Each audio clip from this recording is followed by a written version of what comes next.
વડોદરાની પારુલ યુનિવર્સિટી ફરી એકવાર વિવાદમાં આવી છે. આ યુનિવર્સિટીએ 38 વિદ્યાર્થીઓને બી ફાર્મમાં આપેલા પ્રવેશને ગુજરાત હાઈકોર્ટે ગેરકાયદે ઠરાવ્યો હતો. હાઈકોર્ટે યુનિવર્સિટીને દરેક વિદ્યાર્થીને 2 અઠવાડિયામાં ફી સહિત 10 લાખની રકમ વ્યાજ સાથે પરત કરવાનો આદેશ આપ્યો છે.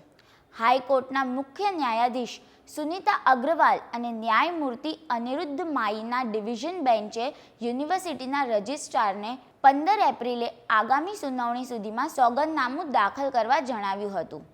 કોર્ટે ખોટું નિવેદન આપવા કાર્યવાહી કેમ ન કરવામાં આવે તેનો ખુલાસો કરવા પણ જણાવ્યું હતું. કોર્ટે શિક્ષણ વિભાગના અધિક મુખ્ય સચિવને રાજ્ય સરકાર દ્વારા કરાયેલી કાર્યવાહી અંગે સોગંદનામું દાખલ કરવા આદેશ કર્યો હતો. હાઈકોર્ટે જણાવ્યું કે યુનિવર્સિટીના વહીવટી તંત્રએ અને તેની સાથે જોડાયેલી 3 કોલેજોએ વિદ્યાર્થીઓને જરૂરી લાયકાત વિના ગેરકાયદે રીતે પ્રવેશ આપ્યો છે. યુનિવર્સિટીએ admission committee four professional courses એટલે કે ACPCના પ્રવેશ માટેના કાયદા અને ગાઈડલાઇન્સનું પણ ઉલ્લંઘન કર્યું છે. ઉપરાંત યુનિવર્સિટીના રજિસ્ટ્રારે પ્રવેશ અંગે એફિડેવિટમાં ખોટી વિગતો આપી છે.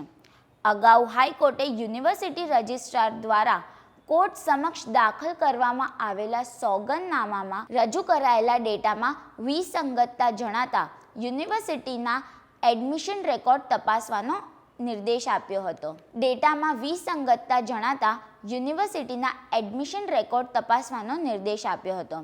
ACPCએ કોર્ટ સમક્ષ રજૂ કરેલા અહેવાલમાં પ્રવેશ પ્રક્રિયામાં ખામીઓ હોવાનું જણાવ્યું હતું. તપાસ રિપોર્ટમાં જણાવાયું હતું કે શૈક્ષણિક વર્ષ 2022-23 માટે બી ફાર્મ અભ્યાસક્રમમાં પ્રવેશ માટેની કટ ઓફ ડેટ પછી 38 વિદ્યાર્થીઓને ગેરકાયદે રીતે પ્રવેશ આપવામાં આવ્યો છે. 2009માં સ્થપાયેલી પારુલ યુનિવર્સિટી અનેક કારણોસર અવારનવાર વિવાદમાં રહી છે અને ગેરમાર્ગે દોરાતા દાવાઓ, કેમ્પસની ઘટનાઓ અને ગેરરીતિઓ માટે કુખ્યાત છે. યુનિવર્સિટીના કેમ્પસમાં સ્ટુડન્ટ એક્સચેન્જ પ્રોગ્રામ હેઠળ આવેલા આફ્રિકન વિદ્યાર્થી સાથે દુર્વ્યવહાર અને મારપીટની ઘટના પણ બની હતી.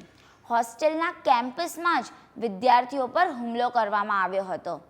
તો જાન્યુઆરી 2022માં યુનિવર્સિટીએ 40 વિદ્યાર્થીઓને 1 મહિના માટે સસ્પેન્ડ કરી દીધા હતા, કારણ કે તેમણે કેમ્પસમાં COVID-19 ફેલાવવા અંગે ચિંતા વ્યક્ત કરી હતી.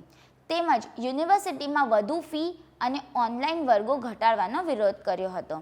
આટલું જ નહીં, આવકવેરા વિભાગે ઓછામાં ઓછા 200 કોલેજના વિદ્યાર્થીઓના દસ્તાવેજોનો દુરુપયોગ કરવા બદલ પારુલ યુનિવર્સિટી સામે તપાસ હાથ ધરી હતી. ટેક્સ બચાવવા માટે યુનિવર્સિટીએ 178 વિદ્યાર્થીઓને ડાયરેક્ટર્સ અને ટ્રસ્ટીઓ બનાવ્યા હતા.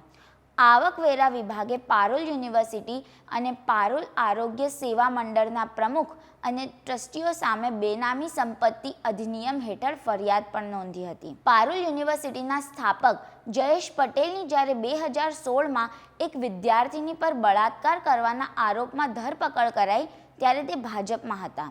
બળાત્કારની પુષ્ટિ થયા બાદ ભાજપે તેમને સસ્પેન્ડ કરી દીધા હતા. પોલીસે જયેશ પટેલની ધરપકડ કરી હતી. જયેશ પટેલ ભૂતકાળમાં કોંગ્રેસની ટિકિટ પર વિધાનસભાની ચૂંટણી પણ લડ્યા હતા. આવા જ અન્ય વિડીયો માટે જોડાયેલા રહો વાઇબ્સ ઓફ ઇન્ડિયા સાથે.